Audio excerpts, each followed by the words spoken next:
생각을 통해서 원인을 작용시키면 그 원인은 작용을 계속해서 그것에 어울리는 결과를 낳는다. 대생명의 세계에서는 모든 일에서 그러한 현상을 보게 된다. 만일 우리가 겨자의 씨앗을 땅에 뿌리면 반드시 겨자를 얻는다. 엉겅퀴를 얻는 법은 없다. 그러나 명심해두라. 만일 겨자를 바란다면 당신이 그 씨를 땅에 뿌려야 한다는 것을. 처음 우리는 어떤 결과를 바란다. 그 결과가 겨자를 갖는 거라고 가정하자. 그러면 겨자꽃이 피어있는 것을 상상한다. 그리고 겨자씨를 뿌리면 겨자를 얻을 수 있다는 신념을 갖는다. 중요한 점은 씨는 당신이 뿌려야 한다는 것이다. 이것은 모든 일에 정신이 작용하고 있다는 것을 말해주는 것이다. 무엇이든 생겨나는 것은 모두 정신이 작용한 결과인 것이다. 너무 오래 우리는 자신을 단순한 육체라고만 생각해왔다. 두뇌나 순환계통이나 그 밖의 육체적 기능의 모임이라고만 생각해왔다. 뇌나 몸의 배경에 있는 자각을 가진 대생명력의 중심이 자신이라고는 생각하지 않았다.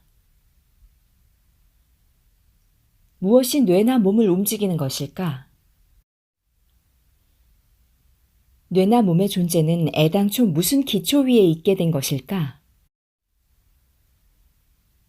어떤 사람은 이들 모든 것은 하늘의 높은 곳이나 혹은 우주 공간의 바깥에 있는 위대한 신이 마법의 지팡이를 흔들므로써 생겨난다고 생각할지도 모른다.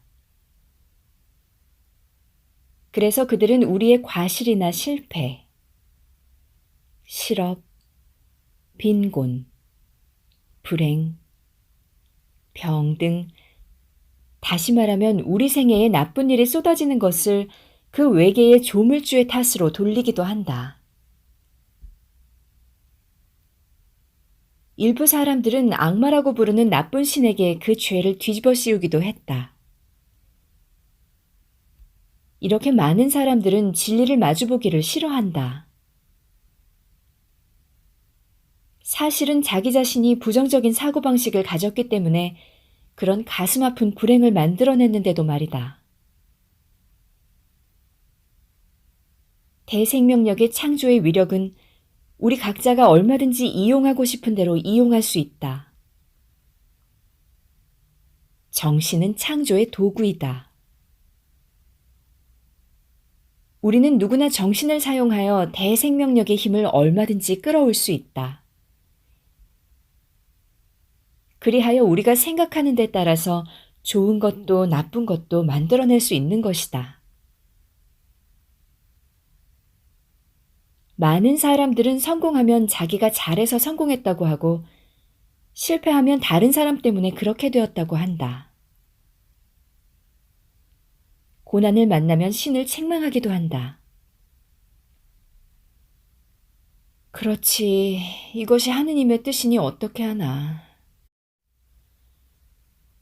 만일 하느님이 나에게 건강을 주실 마음이 있다면 왜 내게 병을 주셨겠어? 만일 나를 부자로 만드실 뜻이 있다면 왜 가난에 빠뜨리셨겠냐고. 이런 말은 어린아이 같은, 말하자면 도피에 지나지 않는다. 그렇게 말하는 사람은 자신의 책임을 벗어나려고 발버둥 치고 있는 것이다. 이렇게 말하면 누군가는 나에게 이렇게 말하리라.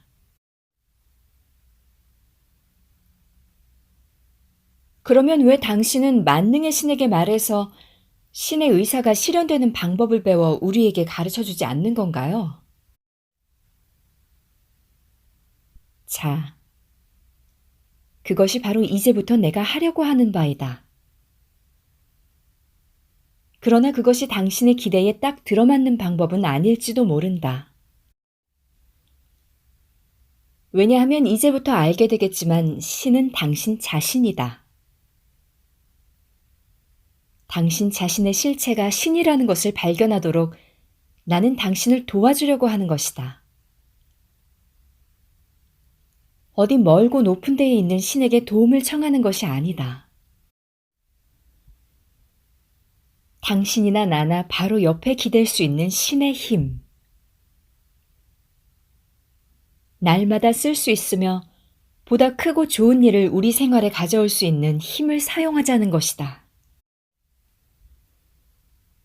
당신이 신의 위력을 쓸 수 있는 한없는 능력을 가지고 있다는 것을 알게 될 때까지 그 능력을 높이도록 나는 도와주고 싶은 것이다. 당신 안에 신의 무한의 힘,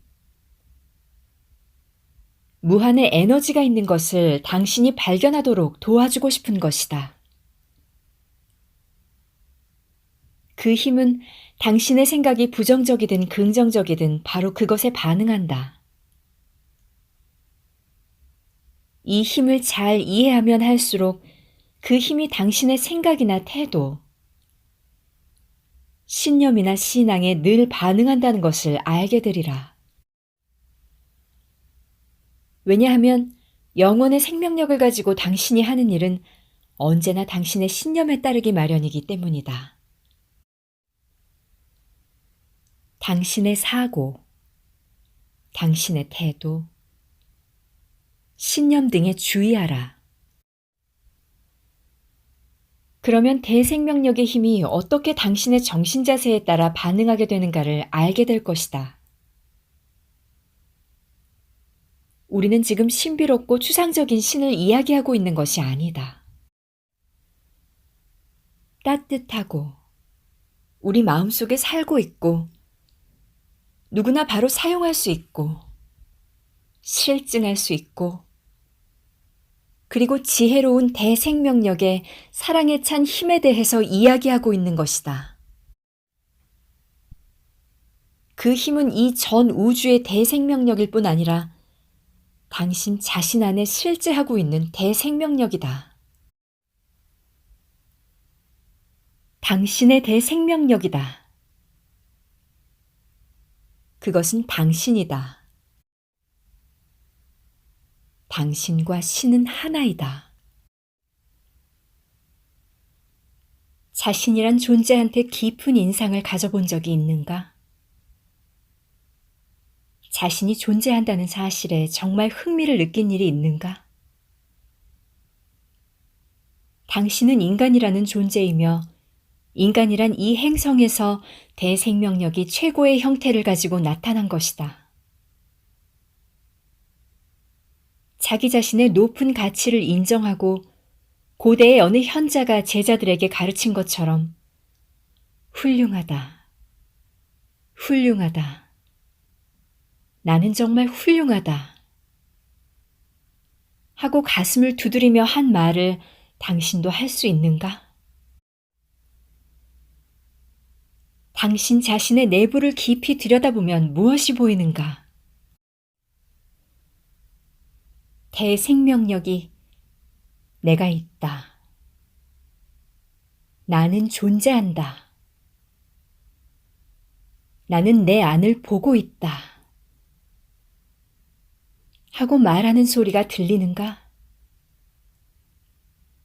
그 나는 대생명력의 중심이며 자기 자신을 바라보며 그 자체에 방향을 준다. 자기를 알고 자기에게 지령을 내리는 것이다. 당신은 자기 자신에게 눈을 뜬 공간에서 살고 싶다.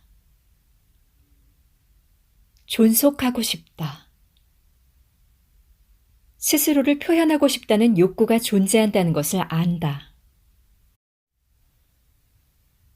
당신은 행복하고 자유롭게 되고 싶다고 바라게 된다. 우리는 살고 싶다. 언제까지나 살고 싶다. 풍부하고 넘쳐 흐르도록 많은 것을 가지고 호화롭게 살고 싶다 하고 바라는 욕구에는 한정이 없다. 당신의 욕구는 여러 가지 형태를 갖는다. 욕구 중 어느 하나가 채워진다 하더라도 그 욕구가 계속 확대해가는 것을 보게 되리라. 손에 넣으면 넣을수록 더욱 많은 것을 갖고 싶어진다. 이것은 당신의 욕구는 본질적으로 무한한 것임을 의미한다. 그렇지 않은가? 욕구는 끝이 없는 것이다. 불사의 것이다. 욕구는 자연계의 모든 것을 꿰뚫고 작용하고 있다. 대생명력은 자기 자신을 표현하고 또 자기 자신을 체험하고 싶다고 끝없이 바라고 있다. 식물은 꽃을 피우고 싶어 한다. 나무는 자라기를 바라고 새는 노래 부르기를 바란다. 인간적 존재인 당신 안의 욕구는 대생명력의 욕구를 표명하고 있다. 거기에서 욕구라는 것은 대생명력 그것과 마찬가지로 끝이 없는 것이다. 당신이 욕구를 갖는 그곳에 하나의 신념도 있는 것이다. 이 욕구에는 응답이 있다 하고 믿는 것. 기회가 주어지면 어떠한 욕구든지 응답을 얻을 수 있다. 당신이 하고 있는 모든 일은 어떤 욕구에 따른 것이다. 당신이 무엇을 하든 욕구가 당신을 이끌고 있다. 그 신념이 당신을 이끌어가는 곳은 한계가 없다. 당신은 신념의 힘을 아직 충분히 사용하지 못하지만 신념은 거기에 있는 것이다. 신념은 정신의 한 모습이다. 당신이 생각하고 욕구하고 신념을 갖는 그 중심에는 상상력이라고 불리는 능력도 있다. 그것은 당신의 마음속의 계획, 그림, 묘사를 만드는 힘이다. 상상력은 계획을 짜는 부분이며 당신의 지휘에 따른다. 상상력을 사용하는 당신의 능력에는 한계가 없다. 그것은 무한의 능력이다. 어떤 사람들은 그것을 효과적으로 쓰지 못하기도 한다. 그러나 그것은 사용되기를 바라고 마음 안에 존재하고 있다. 당신은 하나의 생각이나 체험의 계획을 다른 생각이나 기억에 연결시킬 수가 있다. 그렇게 하면 거기에서 새로운 생각이 떠오른다. 당신은 연상하거나 사고하면서 논리적인 결론으로 이를 수 있는 힘을 가지고 있다. 자신의 마음속을 들여다보면 거기에서 안내자라고 불리는 능력을 볼 수 있다. 흔히 육감이라고도 말하는 직감, 또는 영감에 의해서 갑자기 어떤 쪽으로 가보고 싶어져서 갔더니 생각했던 일이 일어난 경험을 지금까지 여러 번 했을 것이다. 그것은 이성도 넘어선 목소리였으며 아무 예비 지식도 없이 알게 된 것이다. 당신의 마음속에 뭔가가 있는 것이다. 그것은 신비로운 것이 아니라 마음의 수준의 문제이며 이것이 당신을 이끌어 바른 때에 바른 곳에 있게 하고 바른 말을 쓰고 바른 방법으로 바른 일을 하게 한다. 만일 당신이 그것을 인정하고 완전히 그것에 기댄다면 당신을 이끌어 나가는 이 안내자의 능력에는 한계가 없어진다. 이건 역시 무한의 능력인 것이다. 과학자는 양심을 때로는 억제의 심리과정, 혹은 잘못된 일을 하지 않게 하는 마음속의 정신 능력이라고 부른다. 양심은 당신이 무엇에 다치지 않게 해주며 당신 몸 안의 대생명력의 법칙에 믿음을 갖게 해준다. 이것도 역시 무한의 능력이다. 당신 안에는 또 이지와 지혜도 있다. 이 특성을 만족할 만큼 많이 가졌다고 느끼는 사람은 없다. 그러나 우리가 지혜를 사용해서 체험하는 일에 한계가 있다고 생각하는 사람도 없다.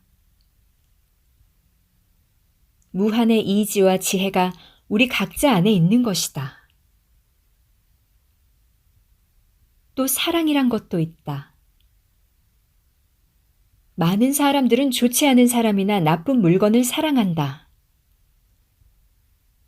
그릇된 방향으로 사랑의 충동을 표현한다. 무엇인가를 사랑하지 않고는 못 배기는 것이다. 사랑의 능력은 무한하다. 우리는 그 특질을 한없이 체험함과 동시에 그것을 어떻게 표현할까를 결정할 수 있다. 우리 각자 안에는 또 평화라는 특질도 있다.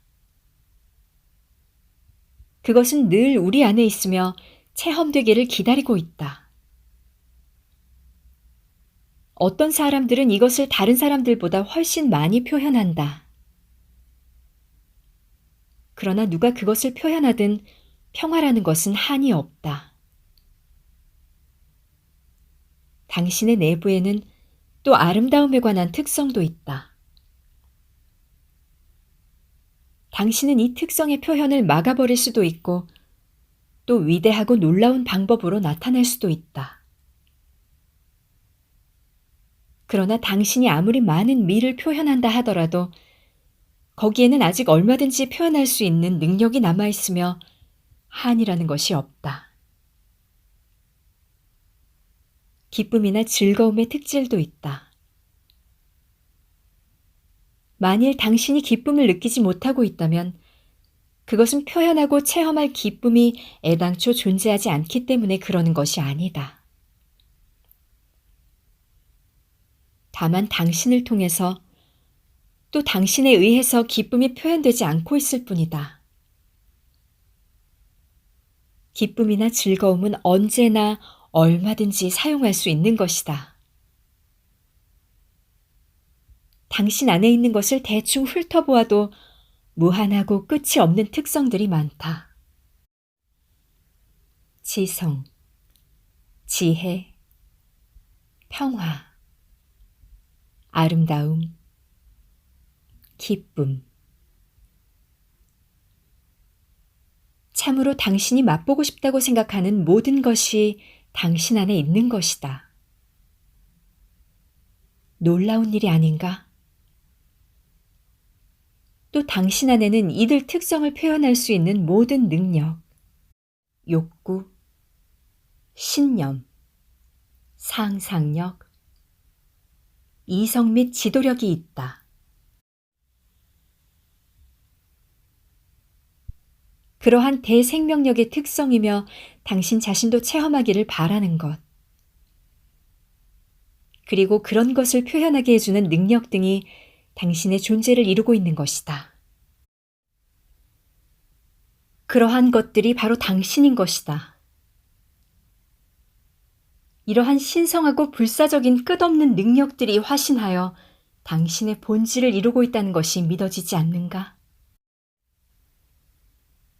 당신 자신에 대한 이해가 늘어나고 그러한 능력들을 사용하는 재능에 대한 이해가 늘어가고 대생명력의 그러한 특성을 당신이 표현함에 따라서 당신은 무한의 신성이 있는 대생명력으로 확대해 간다는 것을 수긍할 수 없는가? 당신의 신념, 생산력, 이성의 힘, 사랑, 평화, 위력, 아름다움, 기쁨에는 한계가 없다. 그러므로 당신은 사실상 한계가 없는 존재라고 생각하는 것이 맞지 않을까? 지금까지 우리가 찾아낸 능력이나 특성 외에 우리 몸 안에는 선택하고 결심하는 능력도 있다. 어떻게? 그리고 어느 정도까지 그 능력을 사용할 것인가를 당신은 선택할 수 있다. 또 이들 여러 가지 무한의 특성에 어느 것을 어떻게 표현할 것인가도 선택할 수 있다. 이 사실은 당신이 이렇게 되고 싶다고 생각하는 대로의 인품이나 성격을 자기 안에 만들 수 있다는 뜻이 된다. 당신에게는 선택하는 힘뿐 아니라 선택한 방향에 따라서 행동하는 힘도 있다. 당신이 사용하고 표현하고 체험할 모든 정신 능력과 영적 특성도 거기에 있는 것이다. 이들 모든 특성들은 우리가 사용해 주기를 기다리고 있다. 이러한 우리 몸 안의 저장고나 동력원에서 나오는 표현이나 체험은 당신이 그것을 억누르지 않는 한 모두 한이 없는 것이다. 당신이 어리석은 사람이 아니라면 대생명력이 주는 이러한 축복을 일부러 물리치는 짓은 하지 않을 것이다. 그러나 당신이 만일 이들 축복의 선물들을 모르고 있다면 그것은 갖지 않고 있는 것과 똑같다. 여기에 100만 달러의 당좌수표를 가지고 있는 사람이 있다고 하자. 그런데 그가 그것을 가졌다는 사실을 잊어버렸거나 꺼내려고 하지 않는다면 100만 달러가 그에게 무슨 소용이 있겠는가? 그가 행복하기 위해서는 이 자원을 알고 그것을 꺼내서 써야 한다. 당신은 대생명력이다. 우주의 대생명력의 능력과 특성의 화신이다. 우주의 대생명력 속에 있는 것은 모두 당신 안에도 있다. 당신 자신의 중심은 당신이 나라고 부를 때 가리키는 바로 그것이다. 그곳에서 당신은 대생명력의 특성을 어떻게, 어느 정도 표현할 것인가, 정신의 능력을 어떻게 사용할 것인가를 정하게 된다. 당신의 신념을 걱정이나 공포로 표현하는 것은 당신의 마음이다. 좋아하는 것보다 싫어하는 것의 그림을 상상력 속에 그리는 것도 역시 당신이 할 탓이다. 사랑을 미움으로 표현하고 기쁨이나 즐거움의 표현을 거부하는 것도 당신에게 달렸다. 무엇을 선택할 것이냐 하는 것은 당신에게 달린 것이다. 그러므로 당신의 선택에는 천국에서 지옥에 이르기까지 모든 것이 다 있을 수 있다. 좋은 것도 나쁜 것도 없다. 다만 생각이 그것을 만들어낼 뿐이다. 로마의 황제이며 철학자인 아우렐리우스의 말이다. 앞에서 말한 영혼이 그 자신의 눈을 뜬 힘이라는 것을 다시 생각해보자. 당신 자신의 깊은 곳에 있는 중심인 나는 자기 자신의 눈을 뜨고 있는 까닭에 당신의 영혼이다. 그것은 당신의 몸 안에 있는 신이다. 그것은 생각하고 또 결정하는 주체이며 거기에서 당신은 체험의 세계를 창조하는 지휘를 한다. 그것은 대생명력이라는 커다란 혼이 자연계에 넘쳐 흐르는 힘을 지휘하고 있는 것과도 같다. 당신은 신성의 눈을 뜬 하나의 존재이며 신과 같은 능력을 사용하고 신의 특성을 표명한다. 여기까지 알게 될 때 당신은 숨 쉬는 것보다 밀착하여 있고 손발보다 가까운 곳에 있는 신을 발견하게 된다. 우리가 대생명력의 위대한 힘을 성공적으로 지휘하고 욕구를 만들어내기 전에 우리 자신에 대한 근본적이고도 기초적인 진리에 눈을 떠야 한다. 우리가 나라는 자각한 존재이고 신의 대생명력 바로 그것이라는 것을 알아야 한다. 우리는 이제 신성의 대생명력, 신성의 위력, 신성의 이지를 알았다. 그것들은 다시 말하면 우리 자신인 것이다. 우리의 재능이나 책임, 우리의 의무나 특권 같은 것을 인정하고 나서 건강, 행복, 번영을 위해서 그리고 평화나 기쁨이나 아름다움을 위해서 정신력을 사용하도록 한 걸음 앞으로 나아가기로 하자.